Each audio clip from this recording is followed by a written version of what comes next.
How to overcome procrastination. About 65% of people surveyed see themselves as procrastinators. A good third of this number profess to be chronic procrastinators. When you procrastinate, you tend to avoid or put off doing high-priority tasks that seem difficult or unpleasant. You would rather put them off and squander time doing other less important and more pleasurable things. If you procrastinate once in a while, your actions may not have significant adverse effects.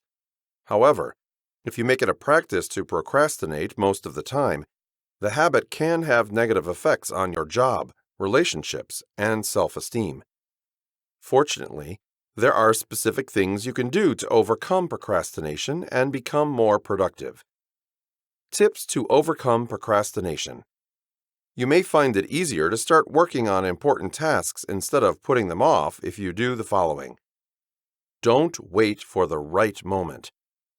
Procrastinators tend to dilly-dally, waiting for inspiration or the right time to start working towards their goals. Waiting for the right time will not cut it. If you want to succeed, you need to take action, and take action now. Take little steps if that is all you can manage. The important thing is to do something that will lead you towards accomplishing your goals. When you wait to be inspired, wait to be motivated, wait for things to be just right, chances are you will end up accomplishing nothing except waiting. Prioritize things. People who procrastinate often have so many things they want to do that they end up accomplishing nothing. You have to prioritize your goals. You may even have to cancel out on some second priority ambitions if they keep you from going full throttle on the really important ones. You have to take time out to decide on your priorities. Focus your time and attention on the ones closest to your heart or the ones you deem most essential. Make yourself accountable by drawing up a precise plan of action. A timetable is essential to success. If you want to seriously bring an important project to completion, you have to plan and work out a comprehensive timeline. If you don't have a specific plan, you will end up procrastinating and taking your time. Make a to-do list so you know exactly what you are supposed to accomplish for the day, the week, or the month. Check how well you are doing against your schedule. Look for planners or apps to help you stay on track.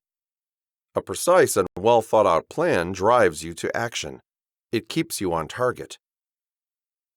Cut yourself some slack. A timetable is there to give you direction. It should motivate you. It should keep you going. If you fall short every now and then, however, don't be too hard on yourself.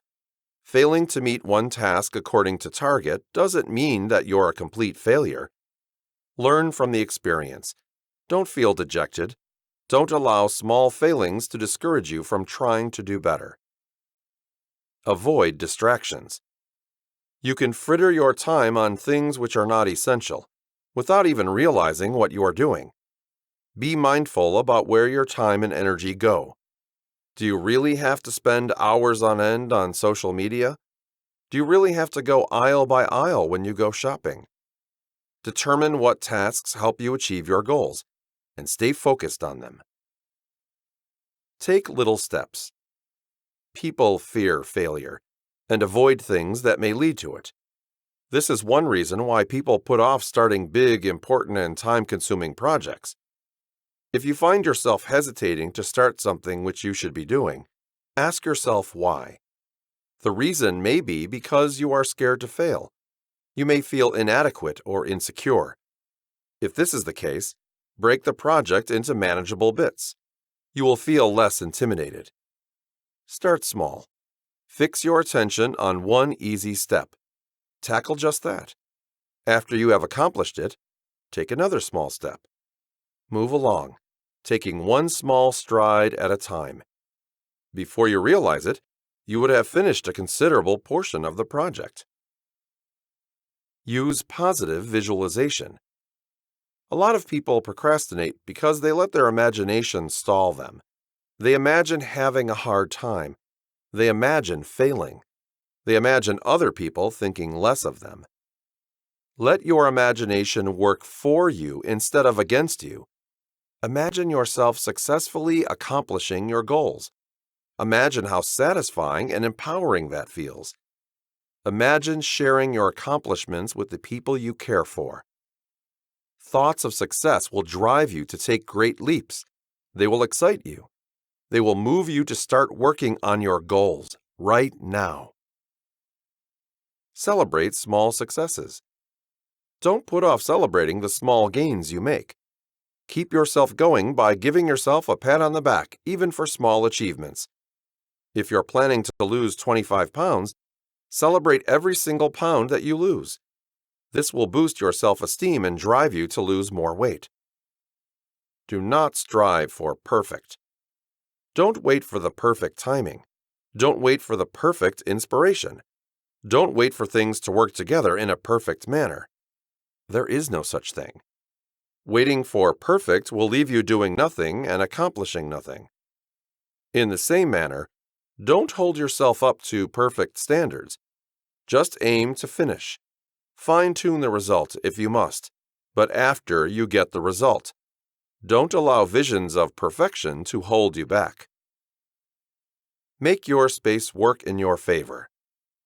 Your workspace should inspire you to be productive and creative.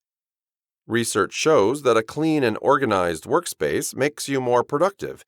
It stimulates your mind to think, focus, and work without being distracted by the unessential. Follow up periods of intense work with rest and relaxation. Once you've started working, don't expect yourself to be the total workhorse all the time. Plan to have power work time interspersed with rest and relaxation. Set aside about 20 minutes to work with intense focus and concentration. Set aside all distractions. Follow up these 20 minutes with a short period of rest, about 5 or 10 minutes. Working on intervals will give both your mind and body time to recharge. Taking the time to rest will help inspire and motivate you to go on another period of power and focus once again.